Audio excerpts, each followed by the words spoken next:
कुमारिकाचा जो एक अर्थ लहान मुलगी असा जो आपण करतो, तसा कु म्हणजे वाईट आणि मारिका म्हणजे या माझ्या आतमध्ये असलेल्या कुविचारांना, कुबुद्धीला दूर करून आणि त्या कुबुद्धीला सुबुद्धी आणि या कुविचारांना सुविचारामध्ये परिवर्तित करणारी शक्ती म्हणजे भगवती कुमारिका आहे.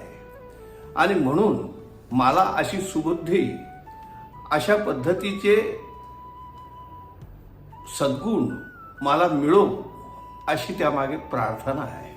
आणि म्हणून या कुमारिका पूजनाचं एक आगळं वेगळं महत्त्व आहे.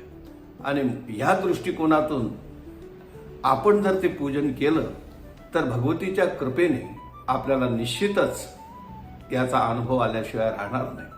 तुम्ही बघा, श्री सूक्ताचं जे स्तोत्र आहे त्या स्तोत्रात सुद्धा अशी प्रार्थना केली गेली आहे, जिथे एका बाजूने मला लक्ष्मी धनधान्याधिक सर्व प्राप्त हो, तर दुसऱ्या बाजूने अलक्ष्मी नाशाम्य, माझ्या घरामध्ये ती अलक्ष्मी नसावी, ती महालक्ष्मी असावी.